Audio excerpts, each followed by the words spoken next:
All right, well, good evening, everyone. Thank you for joining us. I'm starting to see some more folks start to come in, so I figure we can get started. We have a few introduction slides, and so as people continue to join, they will catch on with our journey.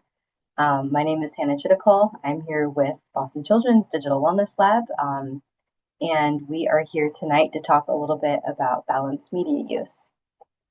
I'm here with some of my colleagues.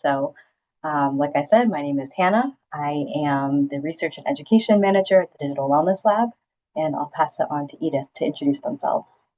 Hi everyone, thank you so much for joining tonight. My name is Edith and I'm a research assistant at the Digital Wellness Lab.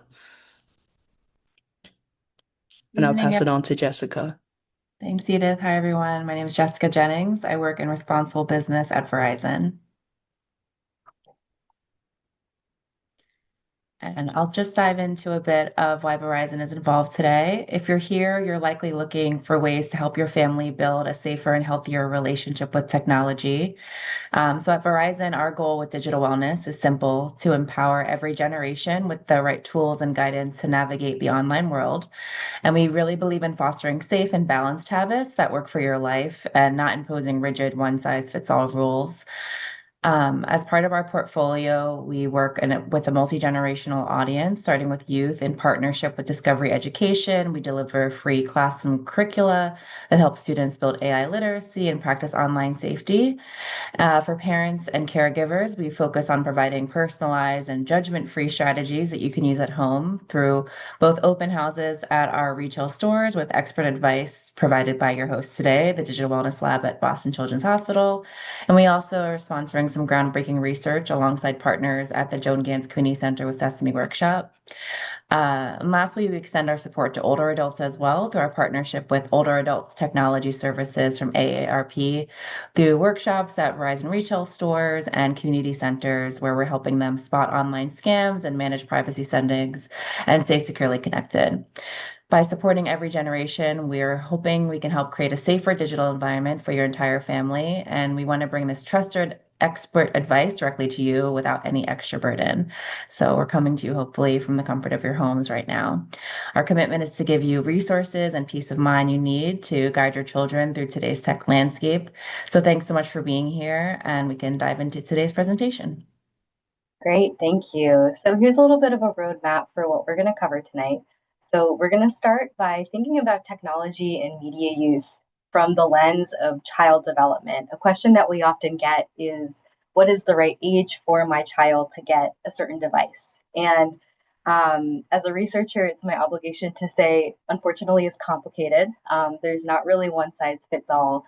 But when we look at things from a developmental lens, it can be really helpful in thinking about the different kinds of milestones and reasons why a young person might be using a piece of technology to help get our heads around whether or not they're ready for a certain step in that journey.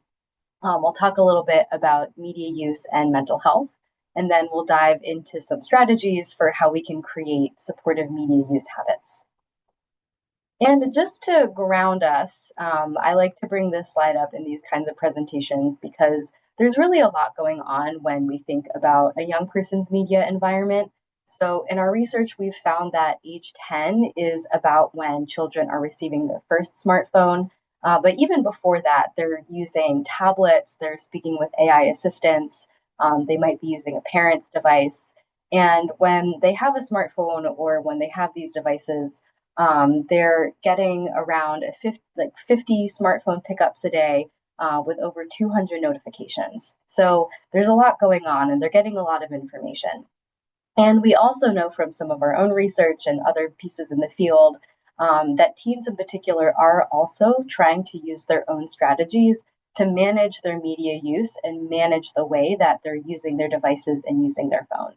So we want to come into these presentations and think about tonight from this lens of we know that they're getting a lot of information and also a lot of young people are aware and already trying to take steps to manage their media use. So how can we support them and create family environments that will set them up for success?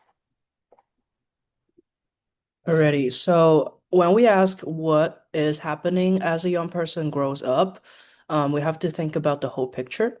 So the way young people experience and navigate through technology changes as they develop, and every family's readiness to take next steps into the digital world will vary person from person. Every family is different. But we can use what we know about how young people's brain develop to inform the kinds of decision we make or the choices that get things started. And technology offers really unique opportunities to meet the needs of these major development tasks, as we see on the screen in these colorful blocks. And looking at young people's relationships with technology through this lens can help us better reflect what is really going on underneath.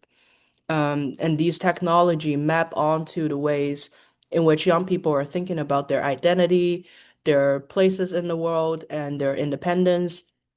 They can scratch the itches that come with developing critical thinking skills and to get to the heart of learning how to manage emotions. So in some ways, technology brings challenges during children's development, and in some other ways, they can support their development. And let's dive into some brain development really quickly. So it's important to remember that our emotional centers, which is the amygdala, develop long before our logic and systems thinking. So the brain kind of matures back to the front.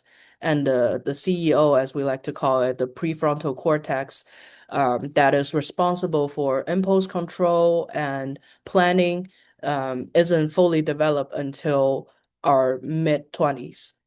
And another important concept is pruning, meaning that the brain deletes the unused connections and strengthen the frequently used connections to become more efficient. And that means what teens spend times the most now um, will help them to wire their adult brain. Next slide, please. And so And yeah. yeah, so what we wanted to do next was think a little bit about each stage of a young person as they grow. So starting with early childhood. So really we're thinking about just that back of the brain, right? That's really what's sort of starting to come online. And the major developmental tasks that early child people in early childhood are really facing and thinking about is self-regulation. So what we want to be thinking about here is using devices to soothe could disrupt learning these critical skills. And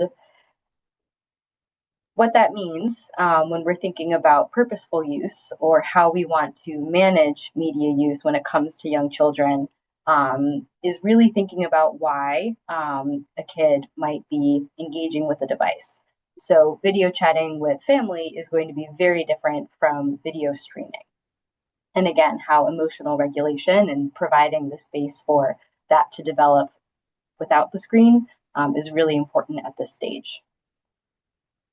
Thinking a little further on, so thinking about the late elementary school years, this is really where the brain work is starting to move a little bit to the front. So you might notice children starting to focus more on their peers than they used to.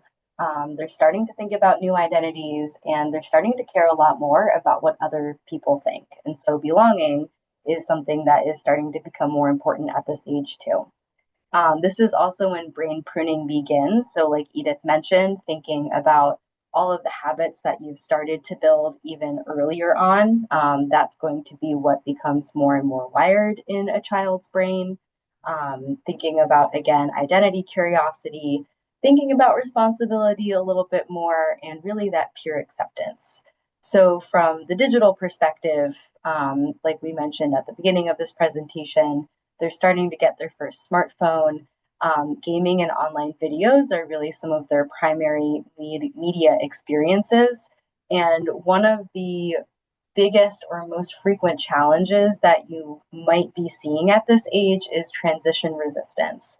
So, trying to move from the screen to a different space is going to be a little tricky at this age. And so at this stage of the game, media literacy and media use plans are really, really valuable to be thinking about and prioritizing. And we'll talk a little bit more about media use plans later. But in general, we're really trying to help kickstart critical thinking skills and sort of habit building and routines, especially with that transition resistance. So, how can we use a routine to make that a little easier on the child? As we start to move into early adolescence, what's really going on here is identity exploration is starting to accelerate. And I'm going to kick it over to Edith as well. Yeah, just as Hannah said, the identity exploration phase kicks in, and that's when peers become their primary influences. So they're really gonna think, like what others think of them becomes incredibly important to their like self values. And their emotions run strong, and their conflicts with parents can increase as they start to create their own identities and connections separate from their families. And in the digital perspective, we can see kids are shifting to social media platforms, and their digital lives move more towards those highly interactive spaces. And they start to do a lot more comparing with others and or like focusing on how they should look or be. And in this stage, a purposeful use of technology is, like Hannah said, building on the media map, is to continue building on that media literacy skills, and have like adults in their life to teach them and support them their decision making and problem solving skills. And as they get older, moving on to age 15 to 18, their brains start to be able to think abstractly and to integrate future planning and abstract consequences into decision making. They will be questioning values and authority, beginning to step more fully into their independent, more adult selves. And kids at this age are really leaning more into sexual and romantic identities and relationships, and we can see them seeking or exploring that side of their identities online as well. And during this time, their social life is often integrated online and in the physical world. And during this age, we also see kids start to use generative AI more and more, especially this year. And we see them using, especially for information seeking or for schoolwork. By this point, they almost all have phones and are feeling more pressure to be constantly connected and available online. Um, and they're also curating their online identities. And one purposeful use of technology during this age is to again build up on the previous age range to continue um, on the decision making skills, but also to start teach our kids the independent skills and working towards a graduated release from like parental monitoring. And we talked a lot about how kids' life is integrated with technology, but parents use tech too. So parents and their kids are all navigating these new opportunities and risks at the same time. And it is important that we, the adults, model what healthy tech use is like, and our kids will learn from what we model. And unlike other common challenges in raising healthy children, modern parents have a little idea or less idea into like when it comes to addressing the digital world. And we're often learning alongside our kids, or they are in the spaces that we know nothing about. And research shows that how adults handle our own technology as our children grow up has profound impacts on how they learn to then manage and balance their tech use. Um, and research shows that higher caregiver use is frequently associated with higher child use of technology. So it's important for adults to model healthy media use habits. And an example of that would be like co-viewing or co-engagement, like watching movies together, watching videos together, maintaining open and ongoing conversations about what we are all seeing and doing online, learning more about our children's interest. For example, you could be playing their favorite video games with them, and during that process, you can learn about what they enjoy on the platform and what they are frequently interacting with on those platforms. So it's important to be cognizant of when technology can become a distraction during a shared time too, such as during meals or when our children are talking to us. And sometimes setting rules like tech-free during meals are really helpful strategies to model those healthy media use habits. I just noted a question in the chat. If you could explain a little bit more about transition resistance and what that means at this age. Just wanted to Yeah, flag that. yeah, thank you. So when we're thinking about sort of like the early childhood years, what we mean by transition resistance is moving from one sort of mental or one task to the other, is still kind of challenging at that age. And so when like a child is playing a game, for example, and they're getting very sort of ingrained in it and it's very immersive, there's really deep focus. They might be thinking one more level, one more level, one more level. And when you sort of pull them out for dinner or pull them out because it's time to go to bed, moving from that one task of playing the game to the next task of brushing their teeth might be really challenging. So, something to think about at this age is how to create structured routines that help a child know what to expect and lessen the friction in that transition from one task or one state to another. Does that help? Hopefully. I'm realizing I can't hear you, but I saw thumbs up at one point, so feel free to throw that in again. Okay, great. So, sort of on that note, what we wanted to talk about a little bit next was when media use becomes problematic, right? Now that we've thought a little bit about what developmentally, I don't want to say appropriate, but developmentally, what you might expect at different developmental stages in terms of their media use, when should we be looking out for other signs? So, the way that we like to think about this at the lab is we talk less about cumulative screen time and more so about what technology use is replacing or displacing. So, the real question that we should be asking ourselves here is what is getting crowded out of their life? And we can think about a spectrum of digital engagement where we are asking this question along the bottom of this chart all the way through. Is the child's media use displacing other vital parts of their life? So you'll see diverse presentations of technology use that require different approaches.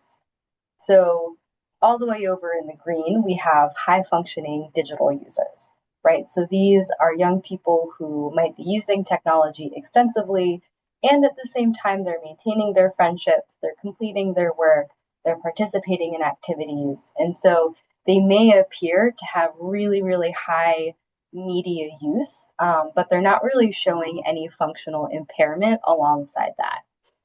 In this middle category in the orange here, we have young people that have potentially an underlying issue where the technology is a symptom, not the root cause.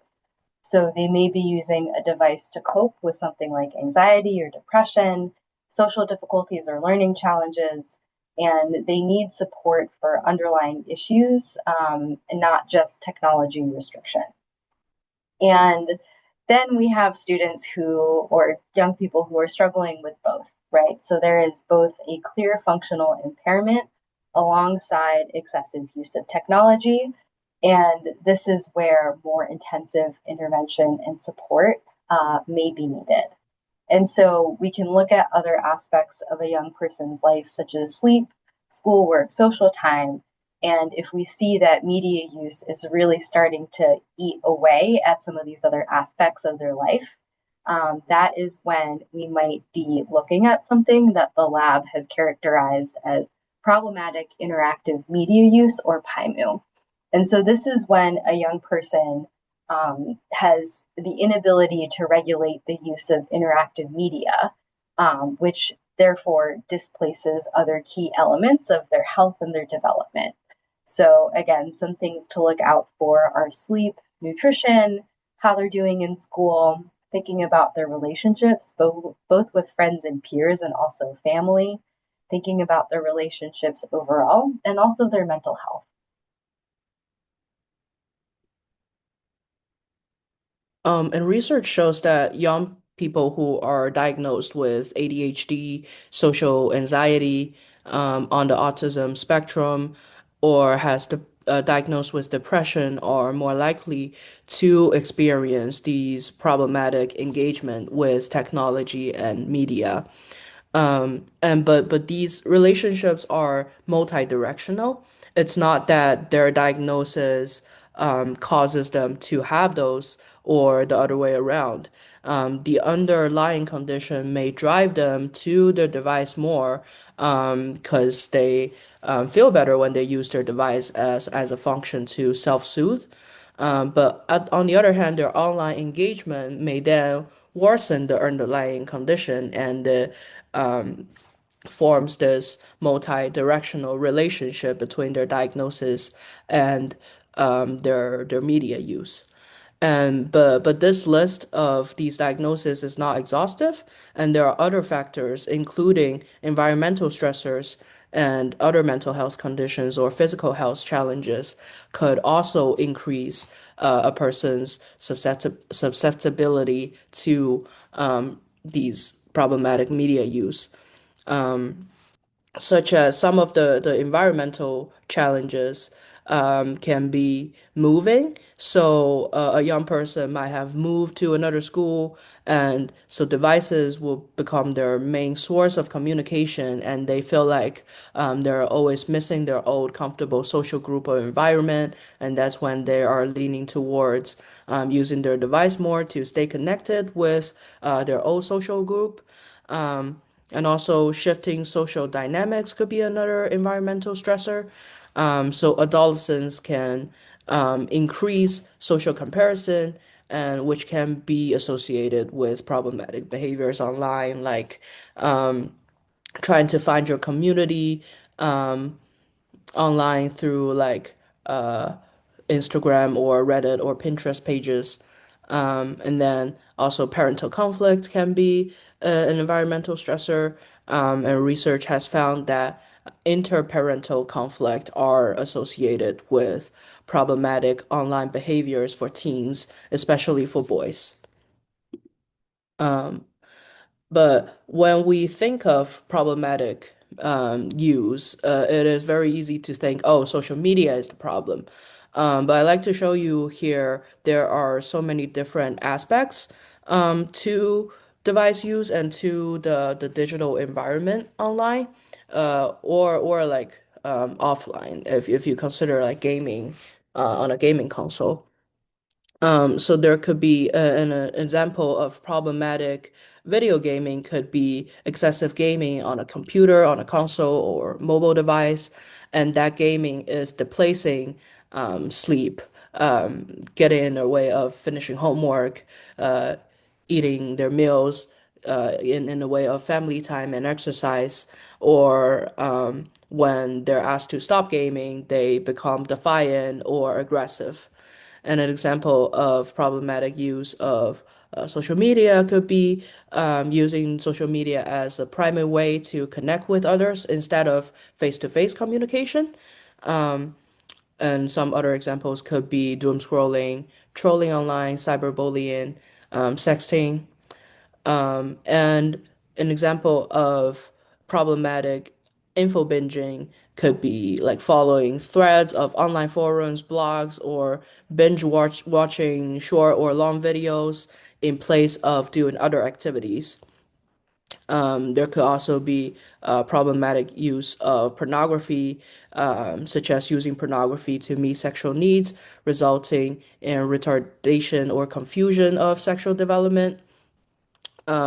Problematic use of artificial intelligence could be using AI to meet their social needs instead of connecting offline with friends, which could result in isolation and exacerbation of mental health concerns. And these aren't mutually exclusive categories, and they aren't all at the same level of granularity.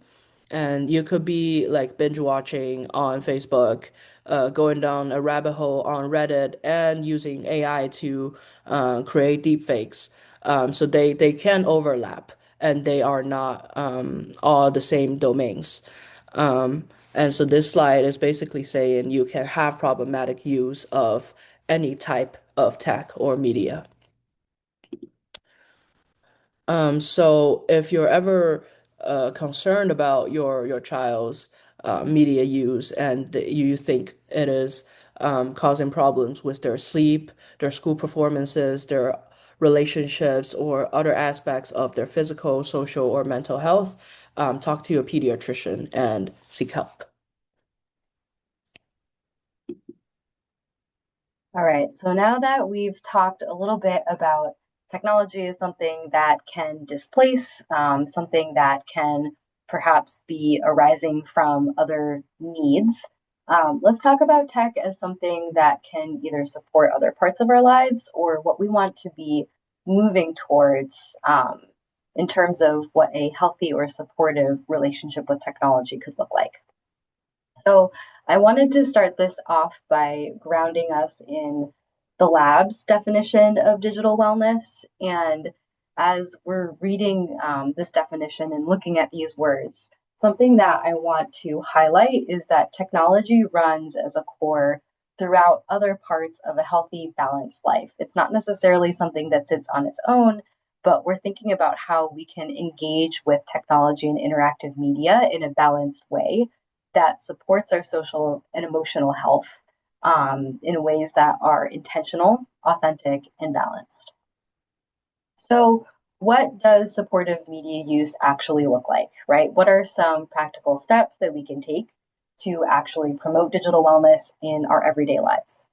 When we talk to communities, we have 5 different kinds of habits that we like to suggest and offer as ways of integrating different elements of digital wellness into our everyday lives. And I think what's really important to note here is that we don't need to add them all at once, but we can choose one and focus on it to help shift or balance out our relationship with technology to be true to our goals, whatever those may be.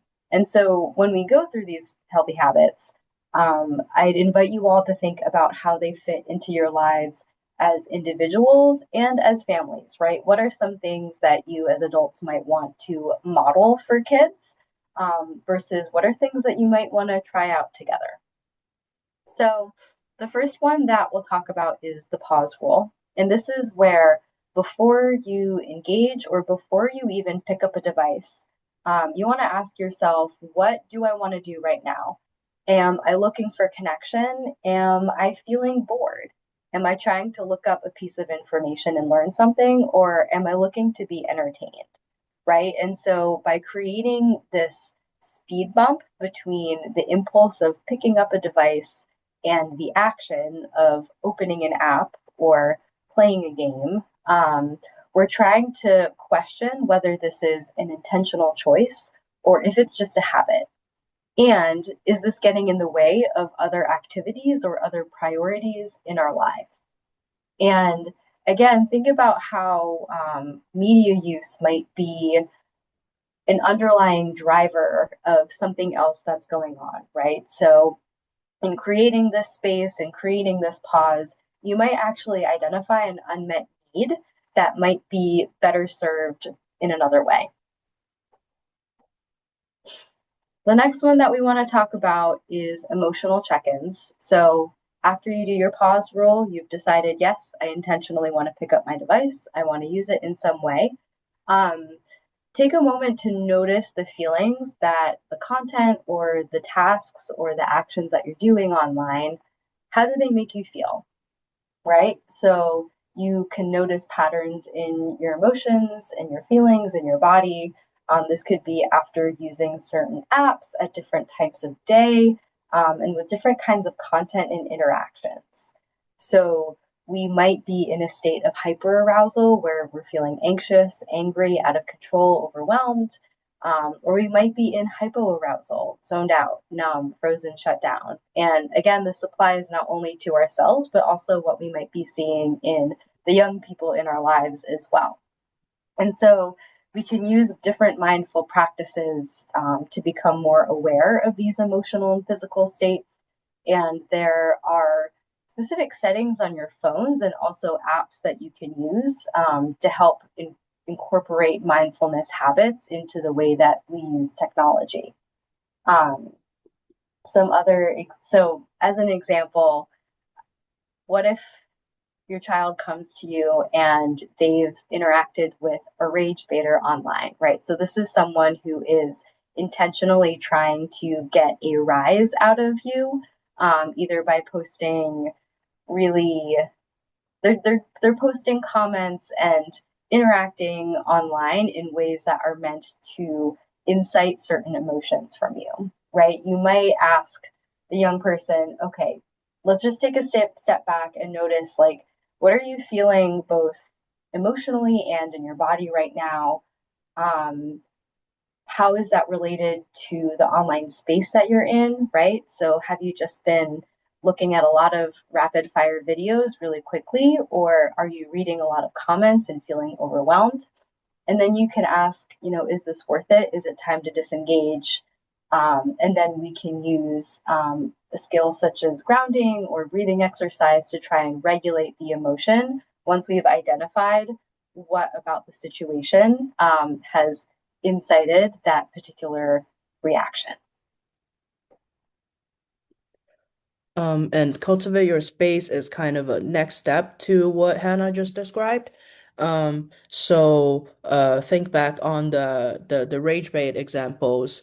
Now you have identified your your emotions, your responses into seeing that rage baiting video. Now you actually have the power to say use the not interested button, so you will see less of those content that you want to see. So by cultivating your space, we mean that you can train your algorithm to give you more of the content that will actually support you rather than the content that will elicit a negative feelings for you.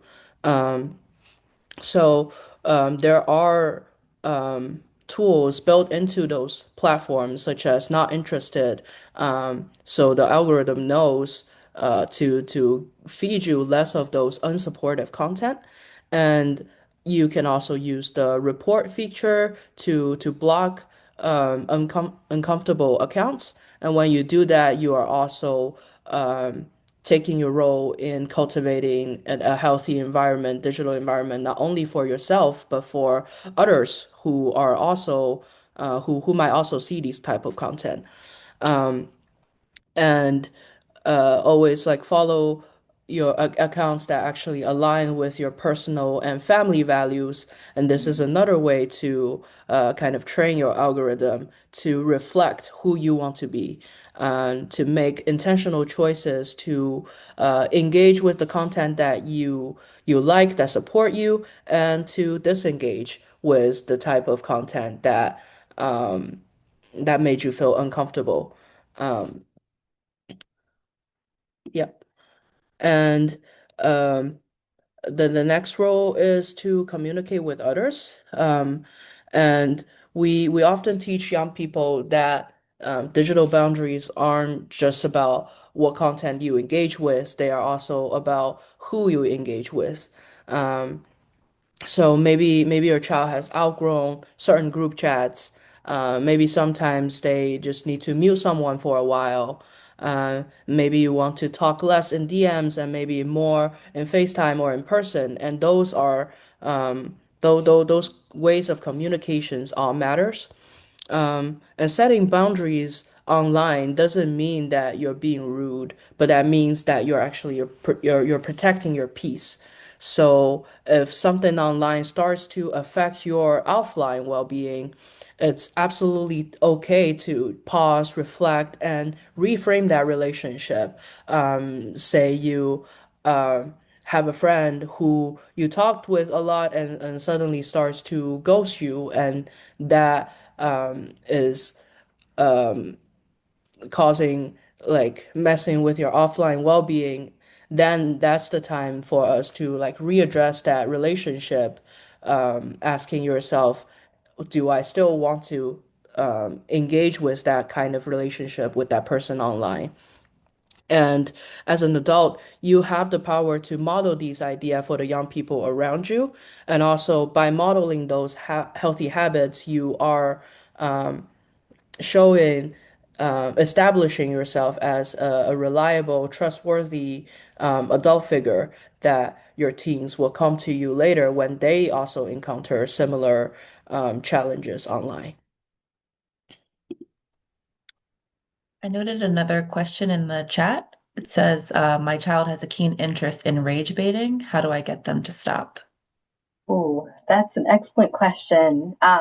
If you don't mind, we're going to go through some different parental mediation strategies in, I think, one or two slides. So if you don't mind, let's hold on that question and then we can come back to that if we have time at the end.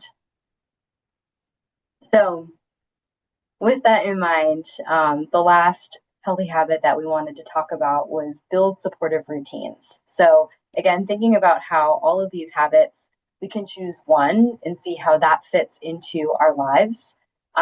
We can think about just taking a small step to enable settings that align with tech use, our goals, our expectations, and some questions and reflections that we can ask are what are some things that are currently working in our current routine, and are some habits that we'd like to build, digital or not, personally or as a family? So, like Edith mentioned, could it be creating some device free zones?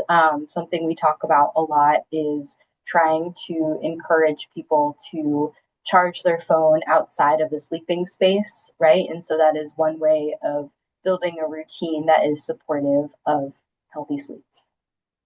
So we recognize that these habits, and this one in particular, routine setting, right? Like this takes real work, right? How do you decide what kind of routine you want to build? How do you figure out what will work within your family context? And when we think about digital media use, when we think about the five healthy digital habits, we can look at it from the perspective of parental mediation, right? So, what is a parent or a caregiver's role in shaping their child's media use and their media habits? So, this gets back to how young people develop and grow. So, we like to think about this as a graduated release from younger children all the way through young adulthood. So when your kids are younger in these late elementary grades and below, parents and adults are really in charge of creating the environments. So you are setting the boundaries with in which they are going to operate. So you create the environments that then can support and help foster the habits that are built within those spaces and within those years. And so as we start to get into the tween years, as they get a little bit older, maybe a little more mature, it's time to start adjusting these boundaries together. So maybe they want to be able to play a new game, access a social media account, It's not only about what they want and why they want it, but also identifying the expectations that will be around some of these new responsibilities. So it's more of a co-regulation, shared negotiation type of situation. And as we start to move into the teen and the young adulthood years, we start to move into coaching, right? So this is really a time when teens are starting to think about their future, they're starting to think about building their independent skills. And so we start to move into more of a coaching perspective, right? Um, we're now guiding and creating a safety net while they are increasingly in charge. And that's why what Edith was saying around being that trusted ear for them, particularly creating a space where when they see something uncomfortable online, especially as they, for better or for worse, start to take some of the same risks that they might be taking in their offline lives, they might be doing that in online lives too. And so creating that support system for when something happens, you can be there to talk to them and listen. That is really important because you want them to say when something's not going that great. And as we think about this graduated release, there are really three different ways of mediating young people's access to technology. And they can all interact in different ways, but they all have their own distinct features and their own strengths that we can talk about. So, first, we have active mediation. So, this means you're really talking about the content of the media that your children are consuming, either before or during the show or activity. So, this is a strategy that really highlights media literacy teaching, strengthens their sense of autonomy, because when there are rules in place about what they can or cannot do, these decisions are discussed and explained to the young person so they know why those decisions were made, at least to some extent. So we're talking about what we're seeing and we're talking about why we are accessing that media in the first place. On the other side of the screen, we have co-viewing. So this is another form of media mediation, which means you're sharing the media experience with their children. And while this can be interactive, unlike this active mediation, you're not really talking and unpacking the content that's being seen. So you might be dancing along to Miss Rachel, watching the favorite Bluey episode again and again, but you're not really turning it into a learning experience. And it's really important to still have this co-viewing experience. It's still a really important strategy, but it doesn't quite have that same depth of explanation as active mediation. And then we have restrictive mediation, which is really common, particularly when we're talking about young children. So this is your basic rule setting, right? So there's not a whole lot of input from your child, and it can include things like time spent on media, as well as the kind of content that can or cannot be viewed. And so while this can be really effective for little kids, research is a little mixed on how this works for older children. And there's actually some evidence that strict rule setting in this way for older children and teens might actually backfire, right? And so this could result in more usage or problem behaviors. And so the question is, like, what can we do about this, right? And so this is where sort of mixing and matching these different parental mediation strategies can be helpful. And so when I go back to that question about rage baiting, I wonder, A, sort of how old the child is, and could there be some more restrictive or active mediation that is being put into play here, where we're starting to think about what sort of boundaries do we want to create with our online environments, and when do we create hard rules around what we're accessing in those spaces in particular. And so, sort of in summary, right, at the end of the day, when we think about the age span, parents should be the sole decision makers for younger children's, but they can also identify these different kinds of learning opportunities in media use like co-watching. And as a child gets older and older, the parents can start to include them in more media decisions, integrating healthy digital media habits and milestones in these developmentally appropriate ways. And something I wanted to highlight on the bottom of this slide here is some research from one of our colleagues here, where she found that When you establish media use expectations that are balanced and reasonable, and that they themselves are committed to following, young people are committed to following, this supports lower levels of media use, right? And so there's something to be said for when we explain and when we do take a step back to think about what a balanced media use might look like and have that conversation with a young person. It could, in fact, create a space where there are lower levels of media use overall, if that's what you're going for. Um, Now I'd like to introduce you to some of the resources that our team at the Digital Wellness Lab has developed that you can use to kind of customize the plans for you and your family into thinking about your digital media use mindfully. So, one way to figure out where you are and where you would like to be when it comes to media use is to do a media use map. Um, and we have one for on the individual level, and we also have one on the family level. And in this individual map, you kind of start with reflecting on what do I use my device for most at home and at work, what's something I genuinely value about being online, and thinking about your offline life. Is there anything about my own media use that feels like too much? Is there anything that I want to change? What's something that I love doing or want more doing instead of being on my screens? And also thinking about modeling what habits do I want my child to see me practice, and then thinking ahead into applying those to on a family level, like what's one thing I like our family to do differently around screens, and what's one thing I can change or try as a parent and a person. And then after completing your personal media map, you can move on to a family one where everyone in the family come together and decide on the shared norms and expectations on media use. So everyone gets to chip in on what is our family priorities, what do we value most, and what can technology help us do to support our learning, connection, creativities, and values. But also creating like agreed tech-free moments, like we mentioned before, like when do we want to put our devices down and be fully present with each other, and this would be a mutual agreement. And then one small change would be something really doable that you can try out, and everyone will keep each other accountable.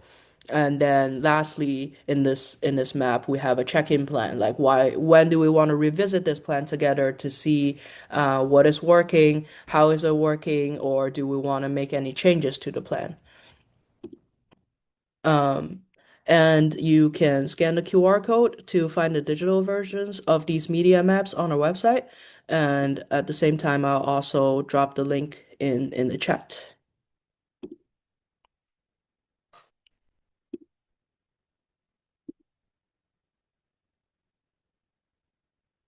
Can everybody see um, the link? Perfect.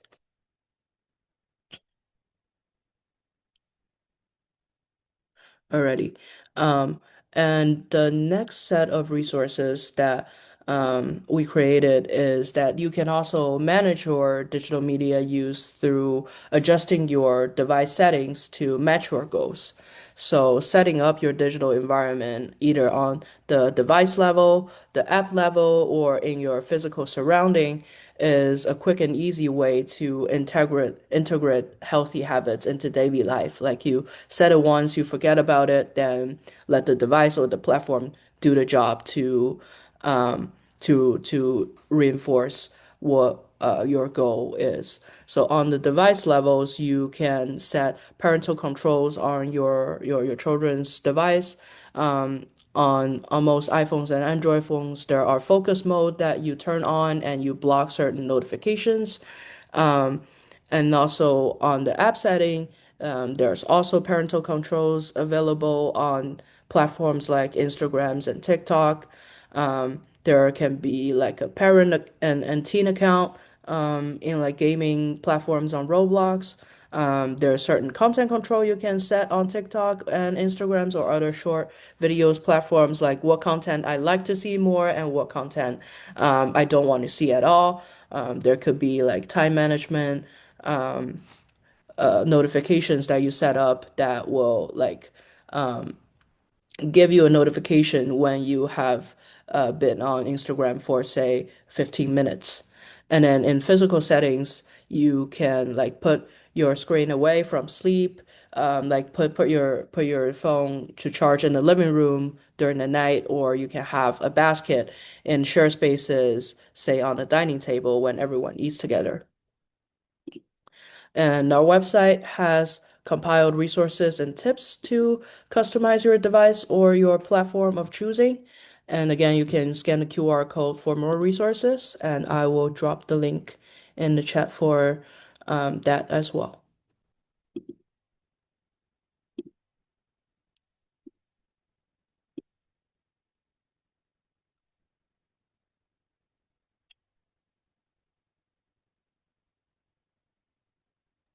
All right. And our last set of resources are really all about communication. So, throughout this presentation, thinking about the different parental mediation strategies, the healthy habits, um, communication is key, right? And so we have a virtual reflection card game that you can play with your child that will take you through different scenarios. So you might reflect on different platforms, different social scenarios that you might end up in, and it's just a way of starting a conversation. So I'd encourage you all to scan this QR code as well. And I think in the form that you'll get after this presentation as well, it should have some of these resources. So all that to say, there are already a lot of tools that you all have in your toolboxes, and we are also here to help as well. So we have some more webinars, we have these activities. We also have a 5 M's of digital wellness framework, along with a family digital wellness guide that are really there to help support adults, caregivers, parents in supporting their children and the young people in their lives to create these healthy relationships with technology and with each other. Then I'll pass it back to Jessica. Thanks, Hannah. Thank you, Edith. Today was great. And as I mentioned earlier, this is part of our larger commitment to digital wellness at Verizon. You can scan here to learn more about the work that we're doing and some for the other generations that I mentioned. But with that, I was hoping to, if we could go to the next slide, leave you with some information on our products, apps, and services that can help you to take action on some of the great things that you've just learned. Building healthy digital habits for your family doesn't mean you have to figure everything out on your own or go and buy a bunch of new gadgets. As a team mentioned, there are several apps and settings that you might be able to leverage on your phone. And the good news is that if you're already with Verizon, a lot of the helpful tools we talked about today are sitting right there in your account, ready to support your household. So when younger kids are taking their very first steps into tech, options like the Gizmo Watch come in handy. Those give you simple calling and location tracking without all the heavy distractions of a full smartphone. And if you happen to be looking for one right now, Verizon currently offers a free watch when you add a watch line. That promo runs through the end of September. And for older kids who are ready for a phone, our flexible plans like the Simplicity plan keep things predictable with unlimited 5G ultra wideband, data, satellite texting, hotspot access, so you can stay safely connected wherever you go.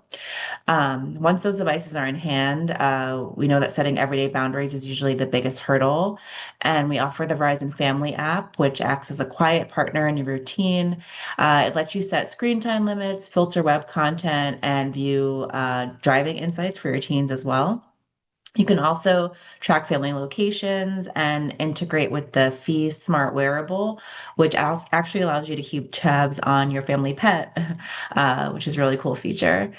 If you're looking for extra peace of mind, Identity Secure monitors your personal data, and Verizon Cloud automatically backs up your family photos and files across all your devices.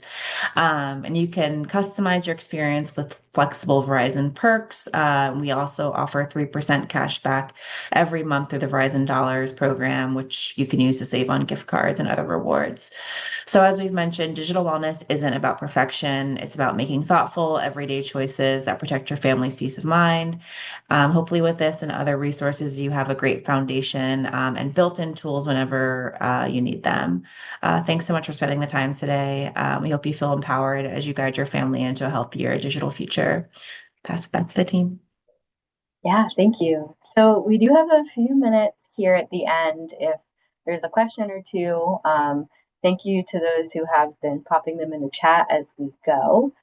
So I'll just hold the space for a couple seconds to see if there's anything else on anyone's minds. I also know it's starting to get late and maybe you're either sitting down to dinner or your brain's starting to wind down for the evening.